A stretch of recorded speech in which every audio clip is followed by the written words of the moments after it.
All right, so now that you guys saw all of that, we are going to get into next part, and basically it's going to be talking alignment, and it's going to be the ride, how everything is right now, how everything's settled, all that good stuff.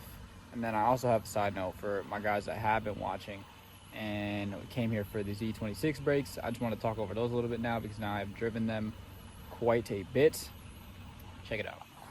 I know you guys are probably like, why are you showing me? Well, what I'm trying to show you right now is, if you look, I don't know if you can see that on camera, but there's like brown and it's dusty, and that is brake dust. Yes, I'm still getting brake dust from these. These are carbon ceramic. These are the Z26 brakes. And yes, they are quite a bit dusty for my liking. I know it's not that much and it should come off pretty easily, but I've had Z23s on my Lexus and I really didn't have no brake dust issues. And basically what I'm getting at is that I think it's because I brake heavier with these. I really do brake a lot in this car and they do the job. But there's a lot of brake dust, which I can't complain because they do really, really well. Now that I have the fatter tires, they have been performing much, much, much better. And yeah, that's pretty much it. Other than that, they've been good. I haven't had any issues with warping anymore. They do feel like they want to warp at some points. I do some really, really aggressive braking. And they pretty much just level out by the time that you're done braking. I haven't really had an issue. They stop really good. I will say the pedal feel is inconsistent. Granted, it's got ABS, it's got a brake booster and all that. Basically what I mean by that though is like when you brake hard and sometimes the bite feels a little bit different and you really, really got to step on the brakes. I want to bleed my brakes again and see if it gives me any different feel, but I really don't think that's what it is. I think it's just how these brakes feel. And I think it has to do with the calipers and the setup that it is. It's just not a big brake setup. It's decent. It does the job. I think you could get away with it at the track. But I'm telling you, I am close to the amount of abuse that track guys put to these. I'm not there, but I definitely am close because I put these things to work. So yeah, that's just a little overview of how they've been going and how they feel for my cross-track guys. Anyways, I will see y'all in the next part. This is the new alignment on the bottom, the old one on the top, from when we just tossed everything in. So we're going to start with the front. It looks like we had 1.3 and 2.5 degrees of camber. And then I don't know if you can even adjust cash in these cars, but as you can see, I had about negative 1.36 degrees of toe. I don't know if that's toe out or not, to be honest. I want to say it is toe out. Yes, so in the rear, we had total toe was 0.50 degrees. It was 3.1 degrees of camber and 3.3 degrees of camber. And then the toe was 0.46 on the left and then 0.04 on the right. As you can see here now, that was the issue right there, yeah, because the rear wasn't having issue before. And as you can see, it did have some toe in, and on both sides it was toe in, which is good. On the rear now, it has negative 0.02 degrees, supposedly, of toe out, and then 0.02 degrees toe in, which makes it correct technically, but it's really not where it's supposed to be. So we want that to be positive, and I don't know exactly what that's going to be.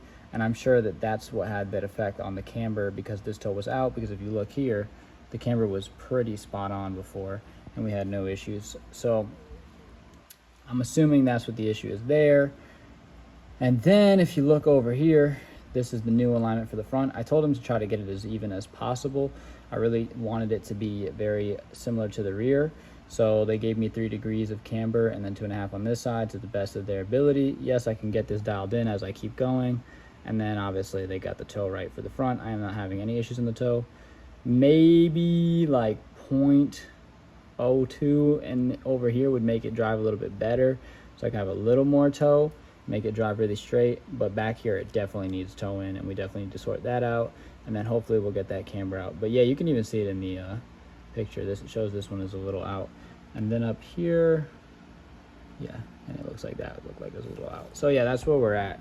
That's what we had, and the top is the old one, and then the bottom is the new one. And now we're about to mess with it again, but we're not gonna get this because I am not at a dealership doing this. I'm just here, and I'm gonna eyeball it. Whew. Okay, so now we're at about 1,000 miles of driving on this car.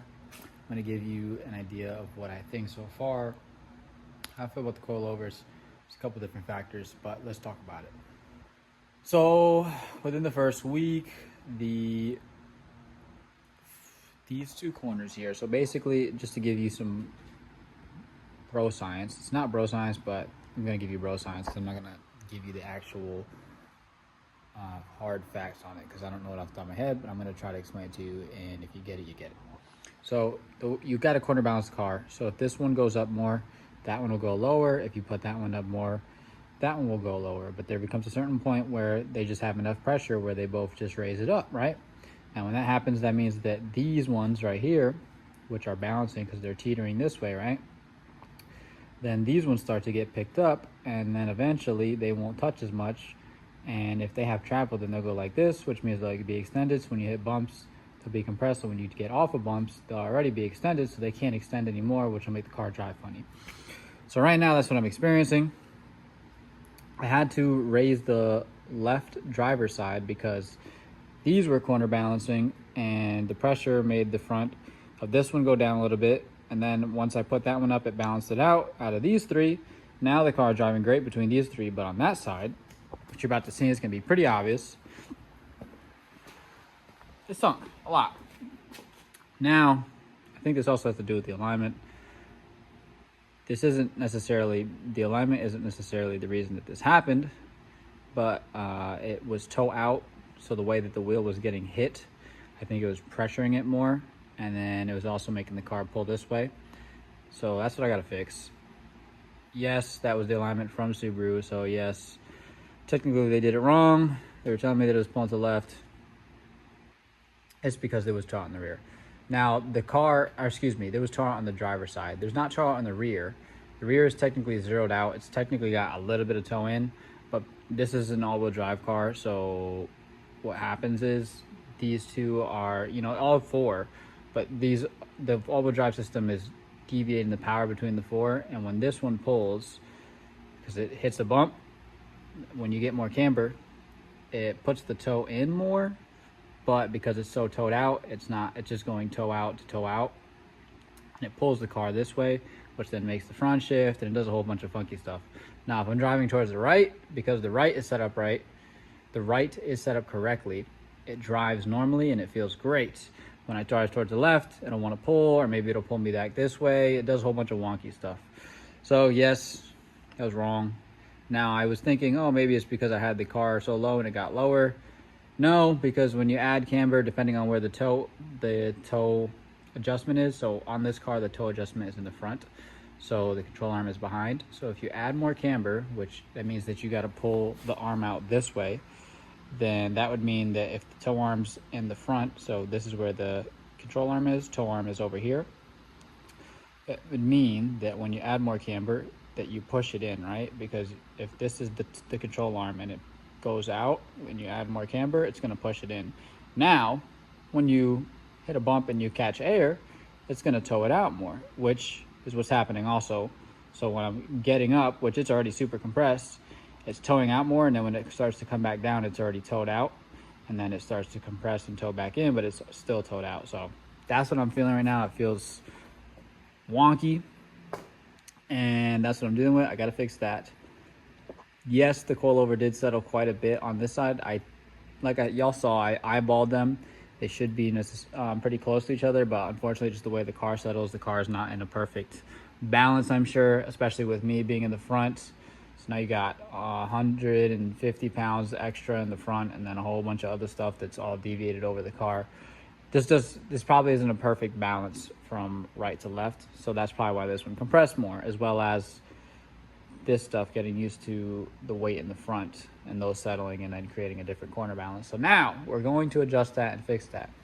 Another issue that I had, I am rubbing. I'm not rubbing in the back, believe it or not. I know, that's crazy, right? I'm rubbing in the front. Now, it's not to the point where I'm worried. I actually think it is right now rolling my fenders quite a bit. It's not rubbing right here, it's rubbing just right here, and it's just enough where it's just kind of like rubbing and it's just kind of wearing it in. I'm really not that worried about it because right under this is hard fender and it's not eating up my tire. I could care less about this. This can be replaced very easily and it's not cracking or anything, so we're gonna leave that alone. And then same thing on this side. It's rubbing a tad. I feel it right here. It's rolling it a little bit right here. And then as you can see, the tire is doing great. It is rubbing right here. It's not rubbing back here. Same as the other side. So we're not worried about that. I probably have, yeah, look, I have exactly a finger. I can't put a second finger in there. I can't put another finger and a half. And then on this side, I have a little less than a finger. It's just about a finger, but it's a little less than a finger. Now, that's not an issue because right now this is driving great on this side. So theoretically, if we do that on that side, it'll drive great. But we don't have to adjust that side. We just have to adjust this, which will put pressure on the right side, which is why I talked about quarter balancing earlier. And then these all should be pretty close to balanced.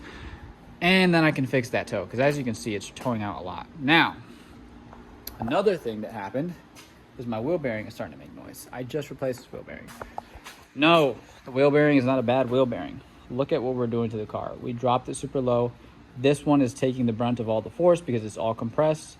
So right now the car is putting a lot of the load directly on this corner and the other three wheels are doing well, but this one is taking the brunt of all the force. So that obviously is going to kill the wheel bearing. So once I fix this, it should make the wheel bearing a little less irritated. On top of that, like I said, it's toe out. So imagine banging it, you know, instead of it hitting straight on, I'm hitting it like this, which is gonna pull on the hub outwards. So I'm sure that's what that is.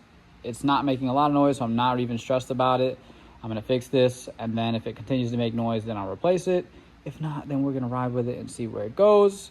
Now, the other thing that I did notice is it looks like the toe is out a lot now versus before it was only like 0.02. So this doesn't look like 0.02 to me. This looks like more than that, which tells me that maybe the toe arm failed, which we're about to find out. I haven't even picked the car up yet, so I'll pick it up and then I'll shake this wheel around and see if I get any play out of it. And I know, I'm talking a lot, but I'm trying to give you guys the full details of what's going on with the car and the problems with the coilovers, or at least, you know, whatever I'm dealing with. I also got dash lights. Now, why did I get dash lights? No, I did not rub through any wiring, which is fantastic. Although, I was driving through some harsh roads and I literally bottomed out. I didn't bottom out the chassis, believe it or not. I bottomed out the front bumper and it bottomed it out enough where it must have hit a sensor where it thought I got in a collision. So a bunch of lights came on. Basically, this either happens when you put the car in the air and you spin all the wheels. It basically thinks, okay, you're in the air and there's an issue. Or you get into a collision, which it seems like I got into a collision, but I really just smacked the ground with the front bumper. I may think that I got into like a fender bender or something, so then it turns on all the ABS. It turns off all the ABS and traction control and all that stuff to protect the car. Is it fine? Yes. The only problem is that you have to reset it with an actual OBD reader. You can't just reset it by touching your terminals or anything like that. So I got to reset that. It turned on hill assist, ABS, and I'll put a little clip here of it. I'm not going to actually show the audio, but yeah, this is it right here. Yeah, so that's what happened. Other than that, everything else has been great. I would almost dare to say that the car drives like stock, believe it or not. I'm not messing with you. It just feels like a sports car. It doesn't feel like the Crosstrek, obviously. The Crosstrek they're really not that smooth to begin with. It's funny because a lot of people think that there's something wrong with their car.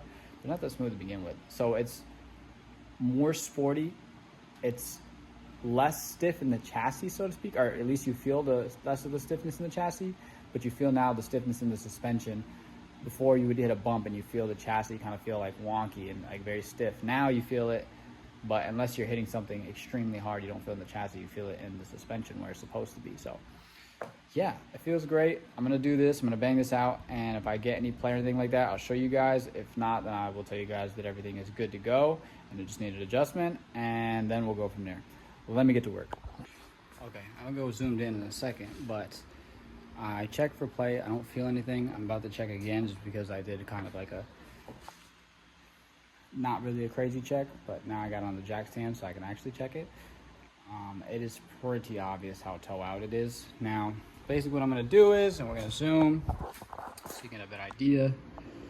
I mean, that's pretty obvious. You can see how toe out it is. So I'm gonna eyeball it for now because I know we're gonna do another alignment. But before I do the toe, I have to actually adjust the camber first, because if you adjust the camber after, it's gonna throw the toe out in a different way. Now, the reason I wanted to show you guys that is because if you look at this one, it is pretty obvious that this one is straight. So I'm going to try to get it to mimic this one as much as possible on the other side. So that should be pretty straightforward. I mean, look at the difference.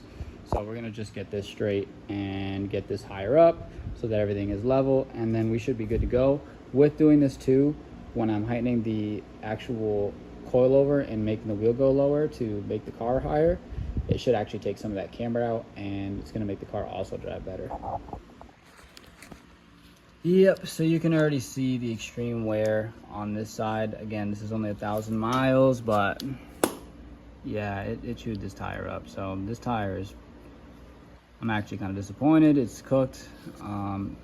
It's fine. I'm gonna drive it for now. If I can pull some of the camber out, it should drive fine, but obviously I can't do that anytime soon. I explain that too later, but yes, this is the only tire that wore this way. All the other tires are fine. This is definitely the one that was the problem, and it's not the tire, it's the setup. It's because the alignment was toe out on that side. So we'll tow it in, and hopefully we will not have any more issues. I mean, the only thing I could have did was to get it realigned again, but again, I mean, I went to Subaru, and yeah, so I mean, there's not much else I could do, and yeah, I guess we go from here. I'm gonna tow it back in, and then hopefully we have less camber and less issues. I gotta heighten it up still and go from there. I'm not gonna lie, a little frustrated. So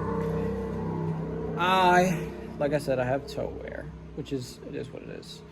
But the cherry on top is I go to set the rest of it up, and the toe arms are not even tightened. So I got adjustable toe arms, so toe will be easy to adjust. I don't think it was ever adjusted. It was the scene that it was in the green, and then just let it go, because I left everything loose so that when they got it, you know, it's fresh stuff. It's all fresh stuff. Nice and easy. You can twist it, you can tighten it up. One side was tightened up, which is the side that I tightened up. I did one. And then I had the other one finger tight, like to the bottom, and then the last two I left off. Exactly where I left them. So who knows, maybe my toe went out even more because it was backing off. I don't know. But cars looks fairly aligned now. I did toe measure it. It looks like it might have been a 16th or a 32nd of toe in now, which should drive good. It looks great. I mean, that's the positive to it. It looks like I have way less camber now, so this thing should drive relatively mint. I don't know how that tire is gonna wear. We're just gonna have to wait and see, but I will update you guys. I just put the wheel back on, put the car back down. I can only imagine this thing's gonna drive like a dream now. It drove good with the other setup. Again, it just was wonky because of that one rear wheel, and you could feel it when you're driving. But now, ideally, it should feel good. So I'm gonna go drive it, let you guys know what I think. Everything is all set. Everything is all tightened up now. I don't have any issues. The collars are all tightened up now. I heightened the coilover. I believe this one is higher on this side. It also could be the damper, because I reset the damper for the left side. I didn't do it for the right side. And I just kind of counted 16 clicks. The other one I didn't undo and then count 16 clicks. And I should have, and that might have been why it sunk so much. But I don't know. I'll do that another day. I'm not really worried about it right now. It's not the end of the world. But let's go see how this drives and hope for the best. Wish me luck. As you guys can see, I am now at home chilling. I am now 5,000 to 6,000 miles in on the coilover. So now I can really give you a final review on the coilovers and what I think and how everything's going and what's going on with the alignment. So as you guys could see, I set up the whole alignment. I ended up eyeballing it. I ended up checking with the toe plates. I don't know if I mentioned that, but when I checked with the toe plates, the alignment was actually decent. I didn't have to go back and get another alignment. So right now I'm riding on the camber that it is, just with the right toe. I can't remember the exact measurement, but I think it was maybe like an 1/8 inch, maybe even a 16th inch in of toe. Now the rear end feels perfect. It's doing exactly what it needs to do. It is no longer pulling to the left, so it definitely was the alignment that was wrong. Unfortunately, like I did say, they did leave the toe arms undone, so yes, it probably backed off as well, which it just is what it is. Yeah, not taking my car back to get aligned at Subaru, needless to say. Anyways, now the car is driving great. I have now done 5,000 miles with the car properly aligned, so to speak. It could be aligned better. The only reason I say that is I probably could use slight more toe in the front. The rear feels decent, and then I still want to get the camber out. I know I spoke about that a little bit. The reason I have not done the camber yet is because in order to do so, I either have to take the locking nuts off, which I'm not a fan of, for two reasons. And this is, I said something about this earlier about how they make control arms a certain way to be the stock length. Part of that reason being is if you pull the control arms in from the stock length, technically you're going to be pulling on the coilover in, which messes with the geometry. So technically it should only go out.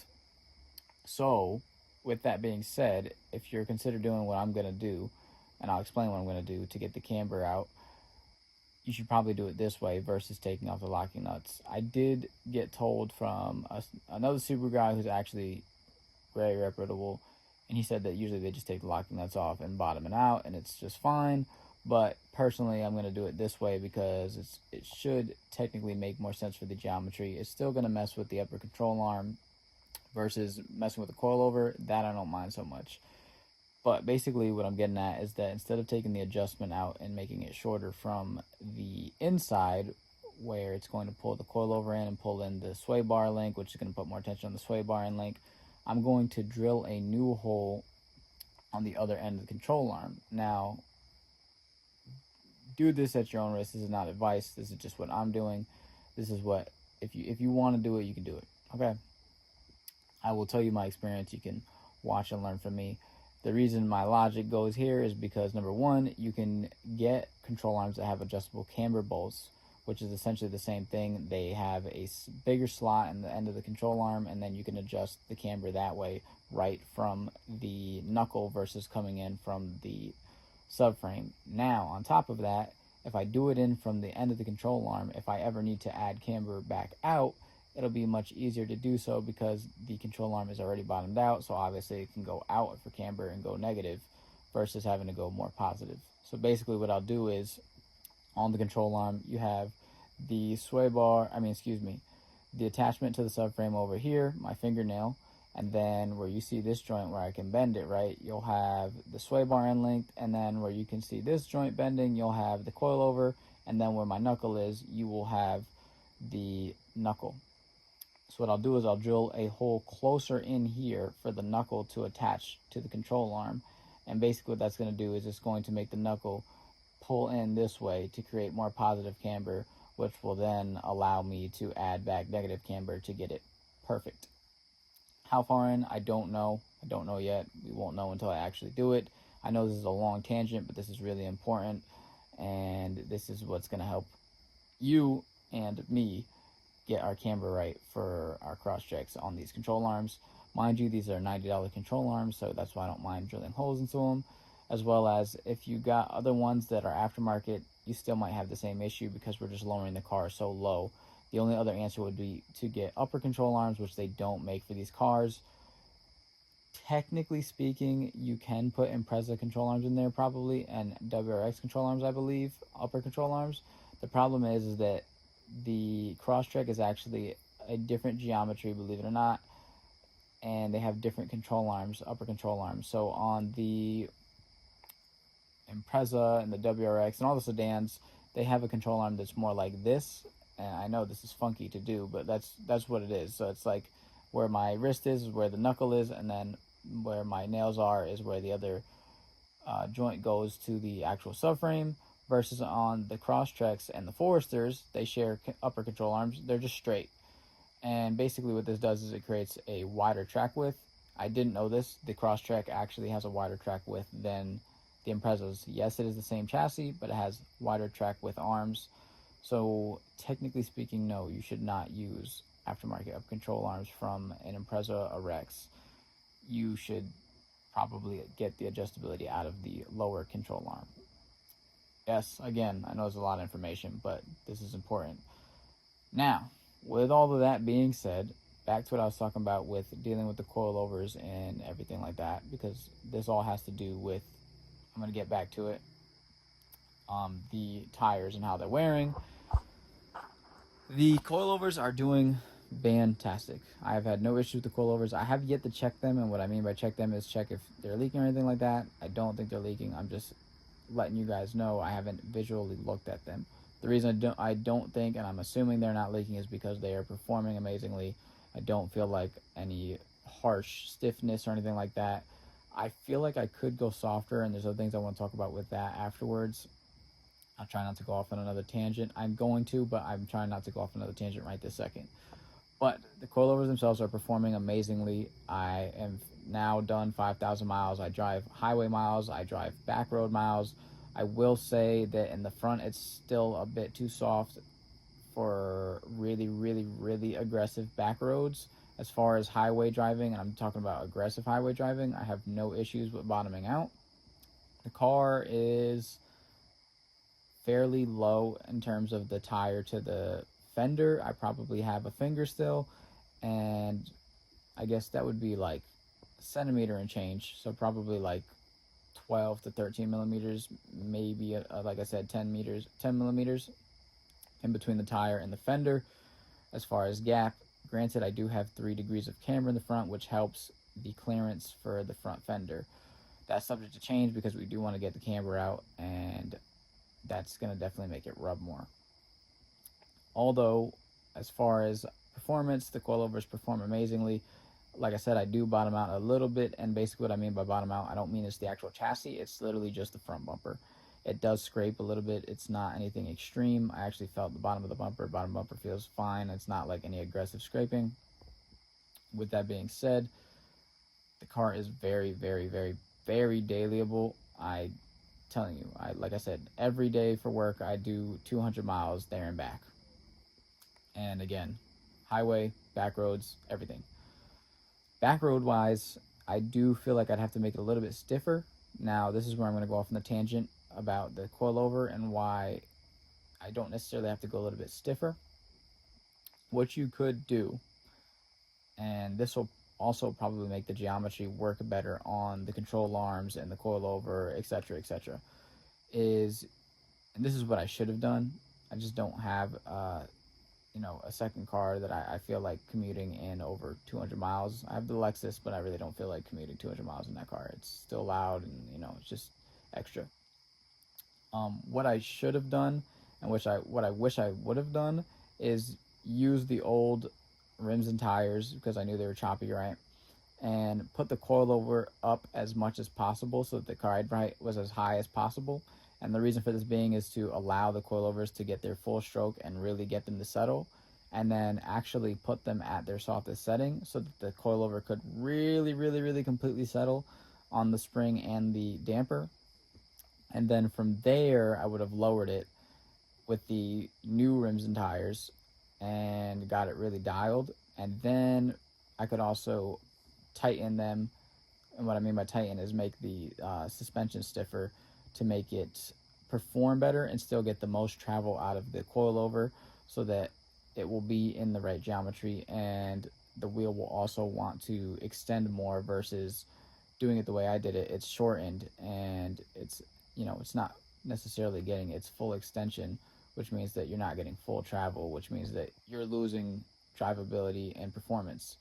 So that's what I recommend if you're going to do it. If you have the patience and the time and you have a second car to do that, that's what I recommend. Put the coilover all the way up that you can, safely.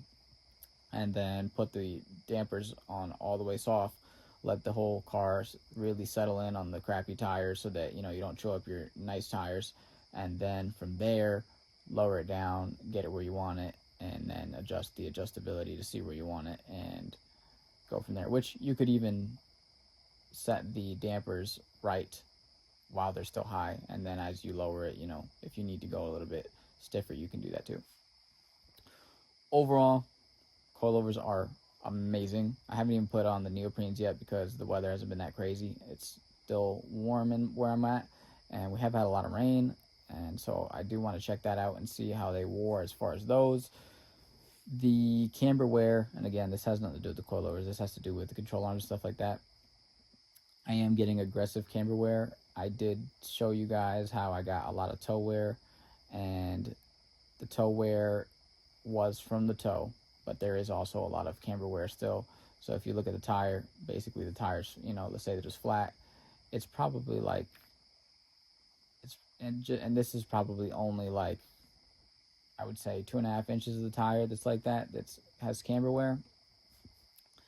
Basically what that means is that I have to pull the camber out, and then also I could go lower on pressures. I did lower the pressures a little bit, again, a whole other tangent, but yes, going to aim to get the camber out, and then from there I will give you guys another update. But as far as we're concerned, coilovers are driving amazing.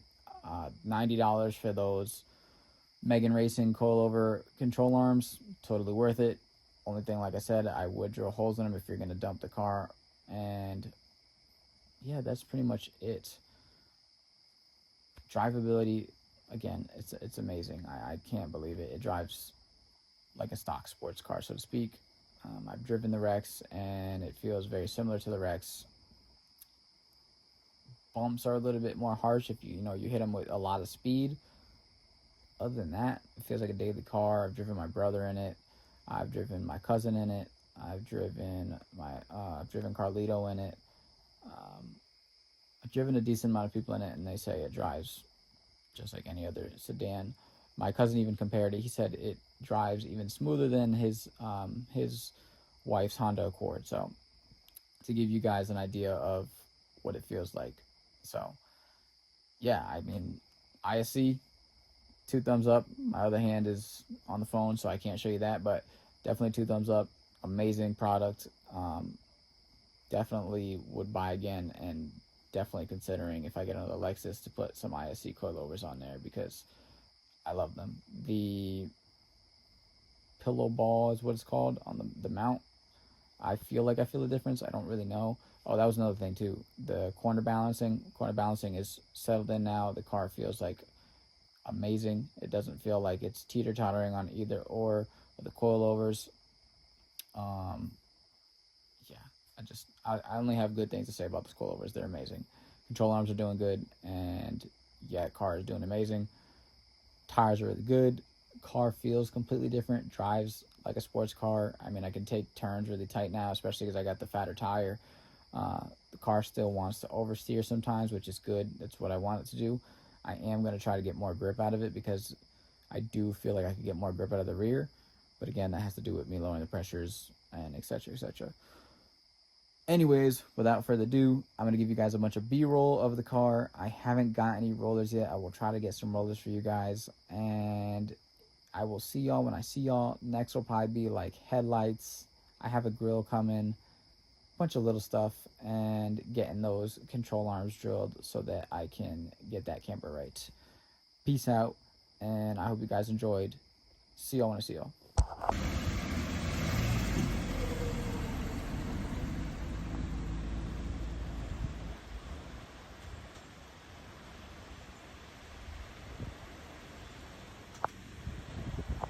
Bro, it looks good.